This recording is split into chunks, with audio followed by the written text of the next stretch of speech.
বৈঠকের কথায় আজ আমাদের অতিথি হিসেবে উপস্থিত আছেন সাংবাদিক ও কলামিস্ট জনাব আনিস আলমগীর।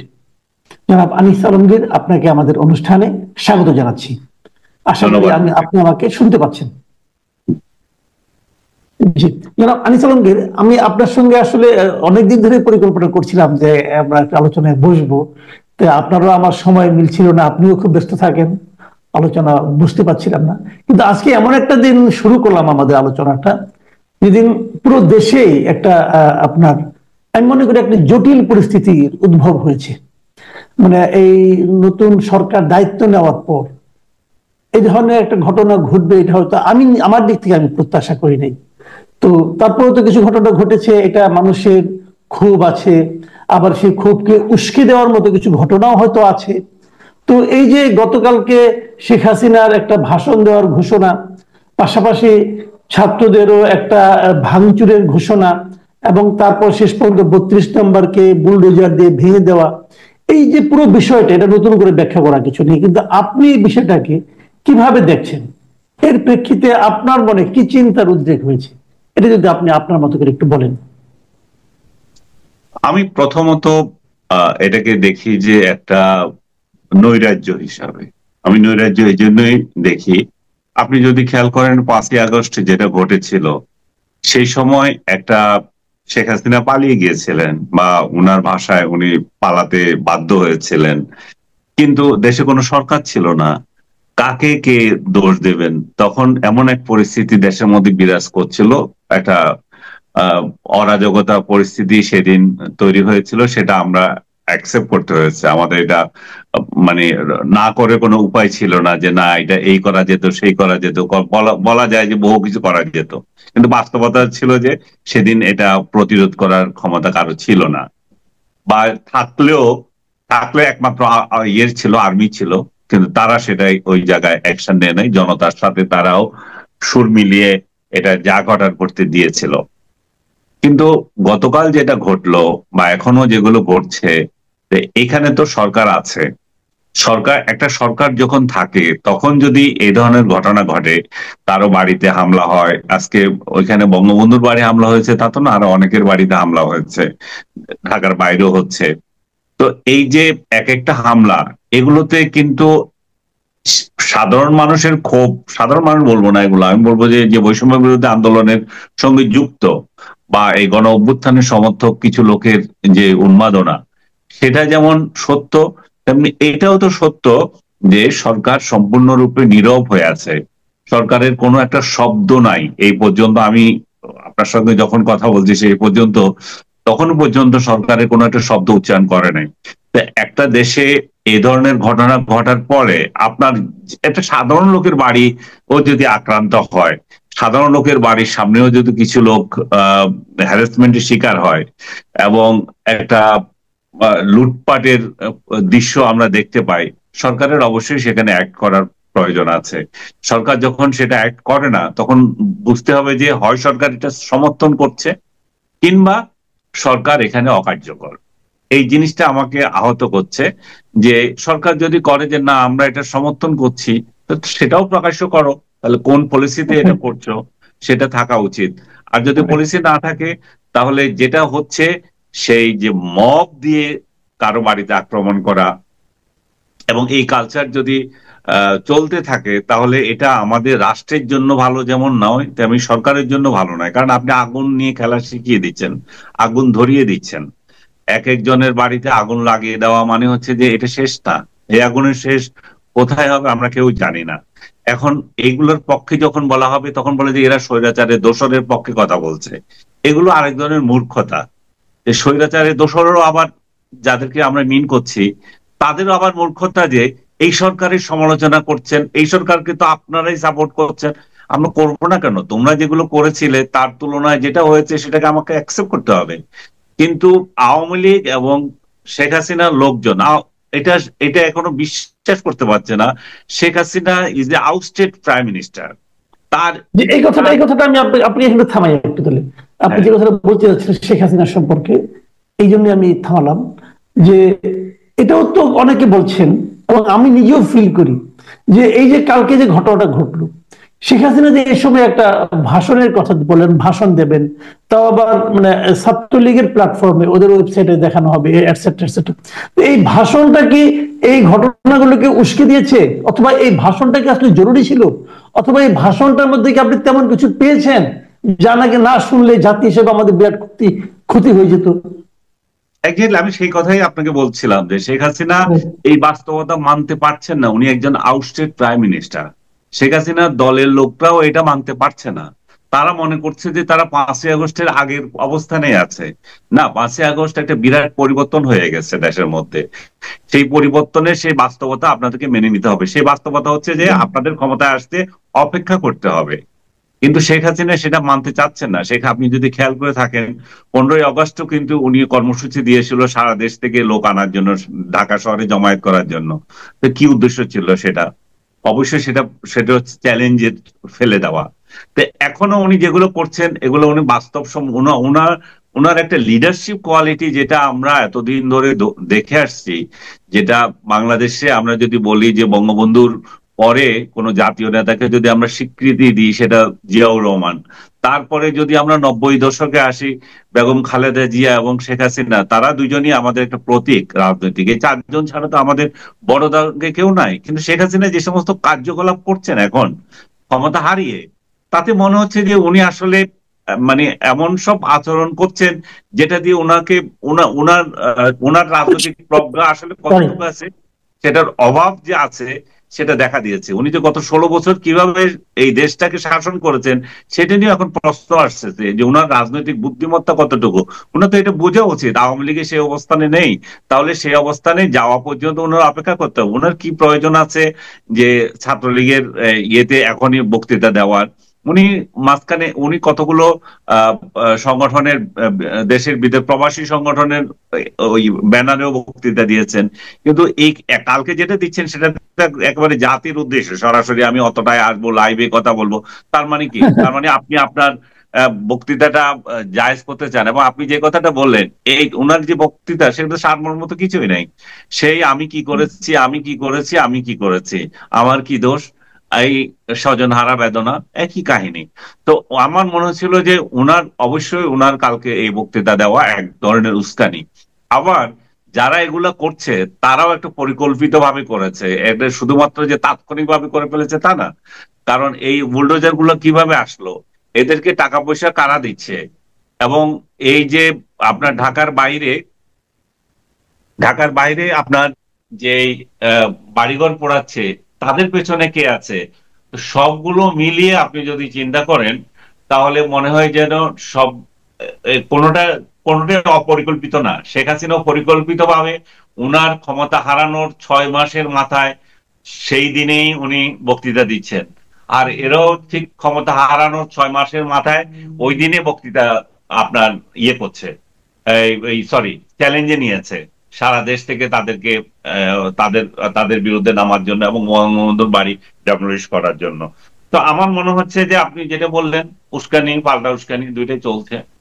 এই যে আপনি কথাটা বললেন যে মানে দুই পক্ষেরই উস্কানি থাকতে পারে, দুই পক্ষেরই ভূমিকা থাকতে পারে, দুই পক্ষেরই পূর্ব পরিকল্পনা থাকতে পারে, সবই পারে। কিন্তু সরকারের যে অবস্থানটা, যে একদিন আগেই কিন্তু তারা ঘোষণা দিয়েছিল বুলডোজার অভিযান চলবে, ঘোষণা দেওয়া কিন্তু এটা এটা গোপন কিছু না, আচমকা কিছু নয়। তো ঘোষিত একটা কর্মসূচি, এবং যেটা ঘোষিত একটা ধ্বংসাত্মক কর্মসূচি, তো এটা ঘুরিয়ে যাওয়া একটা ধ্বংসাত্মক বিষয়। তো এটা যদি হয়, সরকার সেটা প্রতিরোধের জন্য কোনো চেষ্টা তেমন করেছে বলে আমার কাছে মনে হয়নি। আমি জানি না আপনার কাছে কি মনে হয়েছে। কিন্তু এই সব মিলিয়ে ঘটনাটা ঘটে যাওয়ার পর সারা দুনিয়ার কাছে আমাদের, অথবা আমাদের এই সরকারের ইমেজটা কি ক্ষতিগ্রস্ত হবে না একটু? না, আমাদের ইমেজ তো মোটেও ভালো যাচ্ছে না। আজকে সারা ওয়ার্ল্ডে এই ঘটনা ইয়ে হয়েছে, আপনার কাভারেজ হয়েছে যে বাংলাদেশের স্থপতির বাড়ি আবার ডেমোলিশ করা হয়েছে এবং শেখ হাসিনার বাড়ি ডেমোলিশ করা হয়েছে ওইভাবে। তো যেই যেই যে নিউজ যেভাবে আসতেছে, সেটাতে তো সরকারের ইমেজ এমন অবস্থায় যাচ্ছে যে এই দেশে তো বিনিয়োগের জন্য কেউ আসবে না, এই দেশের উপর তো আস্থা রাখবে না, এই দেশে যারা বিজনেস করছে তারাও তো নিরাপদ বোধ করবে না। তাহলে এখান থেকে বিজনেস গুলো বাইরে চলে যাবে।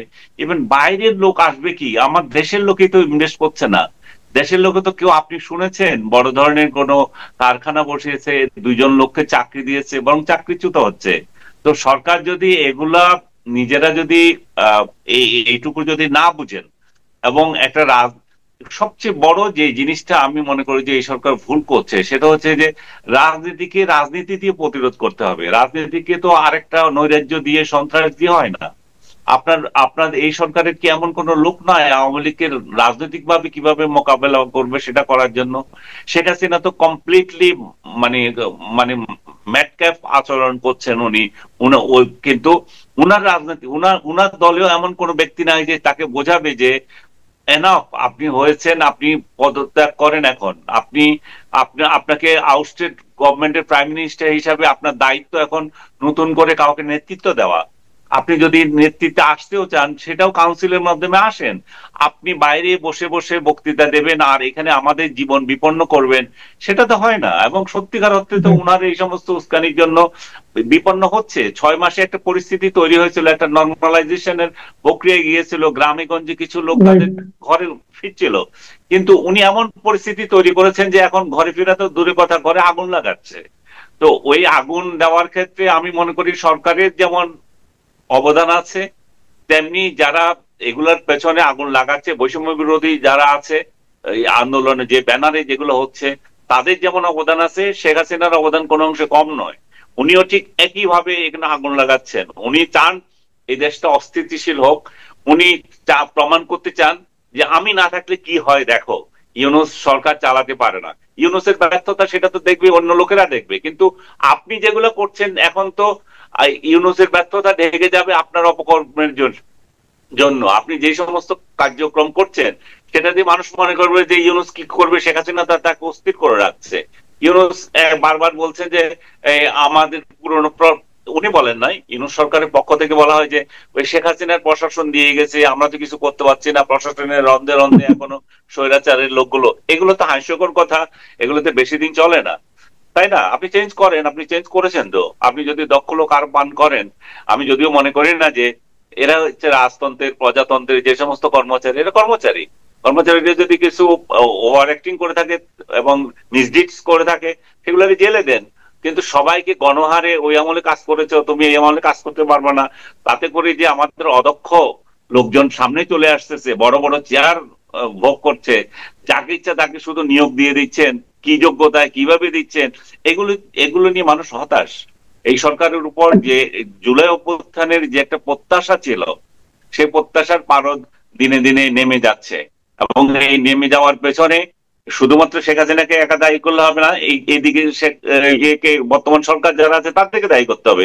শেখ হাসিনা অবশ্যই দায়ী, সবচেয়ে বড় দায়ী তার দলকে ধ্বংস করার ক্ষেত্রে। আওয়ামী লীগ, আমি বারবার বলছি একই কথা, আওয়ামী লীগ এমন একটা দল, আপনি নিজেও বলেন আওয়ামী লীগ কোন একটা ফেলনা দল নয়। আওয়ামী লীগকে যে যতভাবে বলুক যে এটাকে শেষ করে দেব, না, শেষ করা সম্ভব না এবং শেষ করার দরকারও নাই। কারণ বাংলাদেশের রাজনীতিতে আওয়ামী লীগ বিরোধী দলের ভূমিকায় থাকলেও দেশের জন্য কল্যাণ।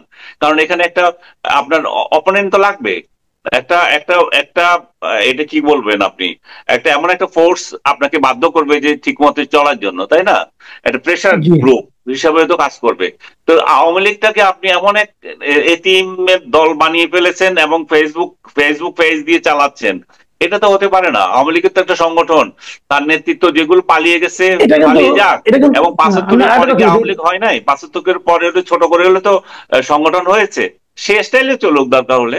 আচ্ছা, এটা আমরা সারা দুনিয়াতেই কিন্তু দেখেছি এরকম, যে কোনো একটা সরকার যদি পতন ঘটে, তো সেই সরকারের যে দলটা ছিল, সেই দলের প্রধান এবং নেতৃবৃন্দ কিন্তু নিজেদের ব্যর্থতাকে স্বীকার করে নিয়ে দল থেকে চলে যায়, নতুনদেরকে দল গঠনের সুযোগ দেয়। কিন্তু এখানে কিন্তু সে ধরনের কোনো নমুনা আমরা দেখতে পাচ্ছি না। তো এখন এই অবস্থায় যদি শেখ হাসিনা এবার আঁকড়ে থাকে এবং এই সরকারের যে বিভিন্ন আচরণ দেখছি আমরা, তো আপনি আওয়ামী লীগের ভবিষ্যৎ কি দেখছেন? আওয়ামী লীগের ভবিষ্যৎ বললাম তো, আওয়ামী লীগের ভবিষ্যৎ হচ্ছে শেখ হাসিনা নিজে নষ্ট করছে। শেখ হাসিনা যতদিন পদত্যাগ করবে না এবং শেখ পরিবারের বাইরে কোনো লোককে এই দলের দায়িত্ব দেবে না, ততদিন পর্যন্ত আওয়ামী লীগের ক্ষমতায় আসার স্বপ্ন স্বপ্নই থাকবে। কারণ এই উনি এটাকে তার বাবার সম্পত্তি মনে করেছেন। আওয়ামী লীগ তো তার বাবার সম্পত্তি না। আওয়ামী লীগ এদেশের বহু হাজার হাজার লোক করছে, উনি এটাকে বাবার সম্পত্তি মনে করেই, আপনি যে উদাহরণ দিলেন, একটা বিপর্যয়ের পরে নেতৃত্ব চেঞ্জ হয়, নিজেই পদত্যাগ করে, উনি তো নির্লজ্জের মতো পদত্যাগ কি করবেন, উনি আরো সাফাই গাচ্ছেন। উনার তো পদত্যাগ করা উচিত, উনার তো পদত্যাগ এবং অবসর দুইটাই যাওয়া উচিত, কিন্তু উনি সেটা যাচ্ছেন না। আওয়ামী লীগের লোকজন শুনে এটা আবার গালি দেয় যে তুমি আমাদের ইচ্ছা আমাদের নেত্রী, তোমাদের ইচ্ছা তোমাদের নেত্রী আমরা বলবো না কেন? অবশ্যই আমাদের বলার রাইট আছে। তোমরা এত মূর্খ যে এটাও বুঝো না যে একজন রাজনৈতিক নেতা নেত্রী সমালোচনা করার অধিকার সাধারণ জনগণের আছে। কেন আছে?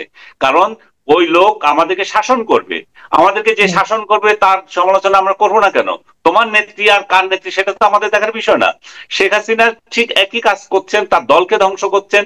উনি নিজের গোয়াতুর্মির জন্য সরকারের পতন হয়েছে, এখন উনি দলটাকে ধ্বংস করবেন। উনি কালকে যে বক্তৃতা দিচ্ছেন সেখানে অনেকে স্ক্রিনশট দেখছি, অনেক নেতাও বলেছে যে উনার উচিত অবসরে যাওয়া এবং ক্লিন একটা নেতৃত্ব এখানে প্রতিষ্ঠা করা। এবং আওয়ামী লীগের বহু নেতা ব্যক্তিগতভাবে আমাকেও বলে, কিন্তু সেটা ওরা বলতে পারে না, ওনার প্রকাশ্যে কোথাও বলতে পারে না যে এই এই নেত্রীর এখন পদত্যাগ করে আমাদের নতুন নতুন নেতৃত্ব আসা উচিত। সেটা তাদের সম্ভব হয় না বলা। ও তাদের যে ধরনের রাজনীতি তারা করে আসছে, এই ধরনের রাজনৈতিক দলগুলো তো স্বৈরতান্ত্রিক ধরনের রাজনীতি করে। তারা বাইরে বড় বড় কথা বলে, গণতন্ত্রের জন্য কথা বলে, নিজের দলেই তো স্বৈরতন্ত্র তারা চালিয়ে যাচ্ছে। তাদের বিরুদ্ধে তো কেউ কথা বলে টিকতে পারবে না। জি, অনেক ধন্যবাদ, অনেক ধন্যবাদ জনাব আনিস আলমগীর। প্রিয় দর্শক, আপনারা শুনলেন যে আনিস আলমগীর এমনিতেই আপনারা যারা ওনাকে ওনার সোশ্যাল মিডিয়ায় ফলো করেন, আপনারা দেখবেন উনি কিন্তু অনেক অপ্রিয় কথা খুবই স্পষ্ট ভাষায় ওনার মতো করে বলেন। এই জন্য প্রশংসিত হন, অনেকের কাছে সমালোচিত হন এবং অনেকের কাছে প্রিয় হয়ে ওঠেন। তো উনি আমার কাছে সেই জন্যই প্রিয় যে উনি ওনার কাছ থেকে অন্তত অনেস্ট অপিনিয়নটা পাওয়া যায়। আপনারা ওনার কথা শুনলেন, আপনারা নিশ্চয়ই ওনার কথা থেকে চিন্তা করার অনেক খোরাক পাবেন। আপনারা ভালো থাকবেন, আপনাদের মতামত লিখে জানাবেন। আগামীতে আমরা আবার বুঝবো ওনার সঙ্গে। আল্লাহ হাফিজ।